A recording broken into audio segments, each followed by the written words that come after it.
सर्वांना नमस्कार. महाराष्ट्र सेट परीक्षा पेपर क्रमांक 1 मधील 4था unit communication points to remember आपण करूया.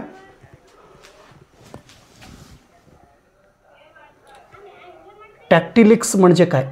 टॅक्टिलिक्स म्हणजे the language of touch. The language of touch is called as tactilics. स्पर्श भाषा म्हणतो आपण. स्पर्श भाषाला टॅक्टिलिक्स असे म्हणतात. आपण लहान मुलाला आपण किती गोड आहे बाबा तू, किती गोड आहे म्हणून असं त्यांना हे करतो, टच करतो. किंवा एखादा विद्यार्थी चांगलं होमवर्क केलं तर त्याच्या पाठीशी आपण बेस्ट, व्हेरी गुड म्हणून त्याला स्पर्श करतो. म्हणजे आपण स्पर्श केल्यानंतर आपला भावना काय आहे हे त्या विद्यार्थ्याला म्हणजे समोरच्या व्यक्तीला कळतो. स्पर्श. तुम्ही काहीतरी काम केलं तर आपण तुम्हाला शेक हँड करतो, व्हेरी गुड, बेस्ट. जे स्पर्श लँग्वेज त्याला टॅक्टिलिक्स असे म्हणतात. Touch language. आपण टच केल्यानंतर लगेच कळतो आपलं भावना पॉझिटिव्ह आहे का निगेटिव्ह आहे. कोणाला तर तुम्ही असं टच केलं तर फाट तशी पडतं. काय आहे बसमध्ये बघा चढत असताना एकमेकाला ढकललं तर तुला अक्कल आहे का बे, दिसत नाही का कसा तो ढकाला मारू लागला. Touch language. ओके. आर्टिफॅक्ट म्हणजे काय? आर्टिफॅक्टला अपिअरन्स, क्लॉथिंग आणि ऑब्जेक्ट्सला आर्टिफॅक्ट असे म्हणतात. आता शिवाजी महाराजांचा पोशाख आर्टिफॅक्ट. डॉक्टर बाबासाहेब आंबेडकरांचं कोट आणि हॅट आर्टिफॅक्ट. महात्मा गांधीजींचा हाताचं असलेलं काय लाकडी आर्टिफॅक्ट. अपिअरन्स. किंवा आता तुम्हाला बघितल्यानंतर तुमचा अपिअरन्स, खूप विद्यार्थी एकदम इनशर्ट टाप टिप एकदम बेस्ट, एकदम कटाकट राहतात. ते चांगलं, व्हेरी गुड. आम्ही बघा गबाळ्या, मला सगळं गबाळ्या सर ते लई गबाळ्या राहतात. हो बाबा गबाळ्या. जे ड्रेस क्लॉथिंग. सर टाईमपास करू नका, फास्ट सांगा. पॅरालिंग्विस्टिक म्हणजे काय? पॅरालिंग्विस्टिक म्हणजे सपोर्ट फॉर लँग्वेज. लँग्वेज म्हणजे भाषा वापरत असताना भाषेला पूरक म्हणून ही घटक उपयुक्त आहे. आता टोन. आपण बोलत असताना कोणत्या टोन, आपला ध्वनी कसा आहे, आपला स्पीड किती आहे, आपलं इंटोनेशन कसं आहे. ओके.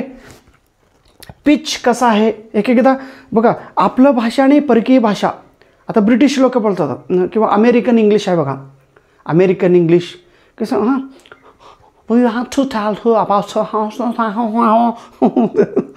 चीनीज तर खूप विचित्र होता. त्यांचा पिच, त्यांचा इंटोनेशन, त्यांचा टोन. म्हणजे टोन, पिच आणि इंटोनेशन हे भाषाला सपोर्ट करत असेल तर त्याला पॅरालिंग्विस्टिक. मराठवाडाचा मराठी भाषा, पुणेचा मराठी भाषा, विदर्भांचा मराठी भाषा, खानदेशचा मराठी भाषा आणि आपला अक्कलकोट सोलापूरचा मराठी भाषा.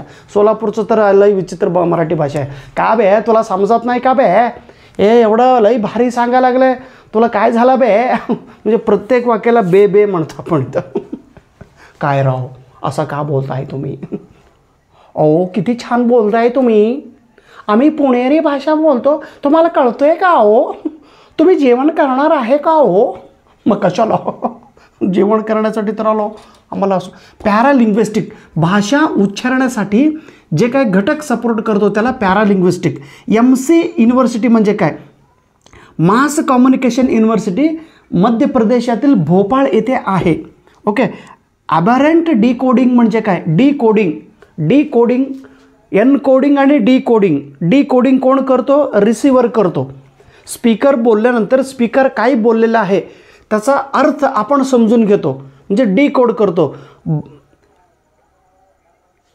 माहितींचा आपण शायनिंग लँग्वेजमध्ये कन्वर्ट करतो, डिकोड करतो. त्यांनी एखादा विषय सांगितल्यानंतर तो विषय आपण आपल्या भाषेत समजून घेतो, डिकोड करतो. आणि डिकोड करत असताना अबॅरंट जर झालं तर गैरसमज निर्माण होतो. त्यांनी म्हणतं सांगणार, अरे हो आम्ही असं आमचा उद्देशच नव्हता. आम्ही काय तुम्हाला आमचा उद्देश चांगलाच होता, तुम्ही तसं समजून घेतलं आहे. बघा अबॅरंट डिकोडिंग, चुकीचा गैरसमज करून आपण अर्थ वेगळा समजून घेतो. डिजिटल डिवाइड हे सगळे इम्पॉर्टंट पॉईंट्स आहे बरं का. हे ही उद्याच्या पेपरमध्ये 100% विचारतात. आणि मी जेव्हा वेगवेगळ्या राज्यात पेपर देऊन आल्यानंतर हे सगळं कन्सेप्ट सगळे विचारलेले प्रश्न आहेत. हां, आता डिजिटल डिवाइड कशाला म्हणतात? डिजिटल डिवाइड समजा आता मोबाईल मला वापरला येतात, हां, आमच्या आईला वापरता येत नाही, म्हणजे डिजिटल डिवाइड. आम्हाला आमच्यापेक्षा आता नवीन पिढीला खूप कॉम्प्युटर, इंटरनेट हे वापरता येतं. आता बघा, मला डिजिटल डिवाइड, इंटरनेटचा वापर करणारा व्यक्ती, इंटरनेटचा न वापर करणारा व्यक्ती, किंवा पूर्ण हे जे कॉम्प्युटर आहे, मोबाईल आहे, इंटरनेट आहे, हे डिजिटल वापर करणारी एक समूह आणि डिजिटल वापर न करणारा एक घटक असतो. समाजात 2 ग्रुप आहे, एक कॉम्प्युटर वापर करणारा व्यक्ती आणि एक त्यांना कॉम्प्युटर ऑफ करता येत नाही, ऑन करता येत नाही. आता मलाच बघा, मला PPT करता येत नाही हो. मला खूप विद्यार्थी म्हणतात, सर असं बोर्डवर अजून तुम्ही जुन्या काळाचं गुरुजी झाला की आता नवीन डिजिटल बनवा, एक डिजिटल बोर्ड घ्या आणि एकदम तुमचं अक्षर आहे ना असा डान्स करत यायला पाहिजे, एकदम स्पीड यायला पाहिजे, डिझाईन यायला पाहिजे, सिनेमा यायला पाहिजे, पाठीमागं एखाद्या कोट यायला पाहिजे, चित्र यायला पाहिजे, डिजिटाईल करा. ते मला करता येत नाही हो. म्हणजे डिजिटल डिवाइड मला येत नाही. इंटरनेट म्हणजे यूट्यूबमध्ये तुमचा व्हिडिओ आणि इतर गुरुजनांचा व्हिडिओ बघा, ते किती छान व्हिडिओ करतात. तुम्ही बघा तुमचा व्हिडिओ आणि त्यांचा व्हिडिओ किती फरक आहे. हां, डिजिटल डिवाइड, इंटरनेटचा वापर करणारा एक ग्रुप, इंटरनेटचा वापर न करणारा एक ग्रुप, त्याला डिजिटल डिवाइड. व्हर्च्युअल कम्युनिटी म्हणजे सोशल मीडियामधील कम्युनिटी. आता व्हॉट्सअप ग्रुप आहे, शाळेतील शिक्षकांचे एक ग्रुप असतो. प्रत्यक्षात आपण एकमेकांचा भेट न करता आपण एक ग्रुप बनवतो. आता जगातील आमचे सगळं जे मित्र, अमेरिका माझं मित्र खूप पाकिस्तानमध्ये आहे, आफ्रिकेमध्ये माझे सगळे मित्र. मग वेगवेगळ्या राज्यातील, वेगवेगळ्या देशातील मित्र जर एकत्रित आणायचे असेल, प्रत्यक्षात येत नाही, परंतु व्हॉट्सअप ग्रुपने आपण ग्रुप करतो किंवा फेसबुक माध्यमातून आपण ग्रुप करतो ह्याचा अर्थ एक कम्युनिटी निर्माण करतो, एक समाज निर्माण करतो. त्याला सोशल कम्युनिटी किंवा व्हर्च्युअल कम्युनिटी म्हणतात. इन्फोनेट म्हणजे काय? इन्फोनेट ह्या शब्दात 2 शब्द आहे. इन्फॉर्मेशन म्हणजे इन्फॉर्मेशन माहिती, आणि एंटरटेनमेंट मनोरंजन करणे. माहिती आणि मनोरंजन ह्या दोन्ही शब्द मिसळून इन्फोटेनमेंट झालेले आहे. हे प्रत्येक राज्यात विचारलेले प्रश्न आहेत बरं का. हां, ग्लोबल व्हिलेज म्हणजे काय? ग्लोबल व्हिलेज इंटरनेटच्या माध्यमातून कम्युनिकेशन वापर करून आपण ग्लोबल व्हिलेज झालेलो आहोत. आता लगेच आमचे एक विद्यार्थी कुठे राहतात माहिती आहे का? त्यांनी नायजेरियामध्ये राहतात. मग इथून नायजेरियामध्ये तिथून त्यांनी माझ्याशी बोलता, मी त्यांच्याशी बोलतो. ते एकदम त्यांचा कथा एकदा निवांत सांगतो. नायजेरियामध्ये कसा गेला, काय गेला, त्यांचा खूप विचित्र स्टोरी आहे त्या मुलांचा. शाळेतील सगळ्यात माणूस आज त्या वर्गातील सगळ्यात जास्त पगार घेणारा तो विद्यार्थी झाला. आमच्या सर्व शिक्षकापेक्षा जास्त तो पगार घेतो. बघा काय नशीब आहे.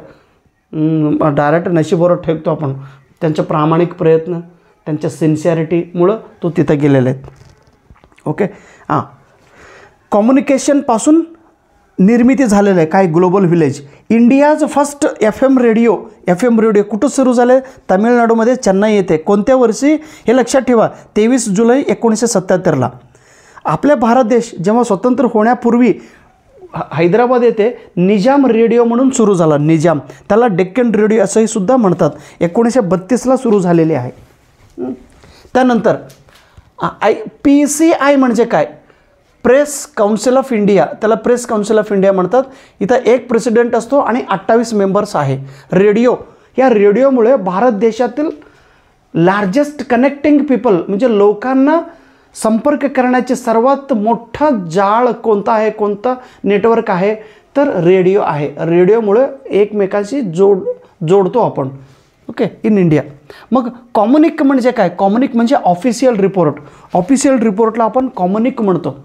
आता महाराष्ट्राची सेट पुढं जाणार आहे का नाही जाणार आहे म्हणून पुणे विद्यापीठाकडून एक ऑफिशियल इन्फॉर्मेशन आला, मग तेव्हा त्याला ऑफिशियल रिपोर्ट म्हणतात. कॉम्युनिक. आंध्रामध्ये आता TET परीक्षा झालेली आहे, त्याचा निकाल येत नाही अजून. इलेक्शन कमिशनने तिथं त्यांना हे केलेलं आहे, एक कॉम्युनिक पाठवले, कॉम्युनिक देऊन रिझल्ट डिक्लेअर करू नका आणि पेपर घेऊ नका.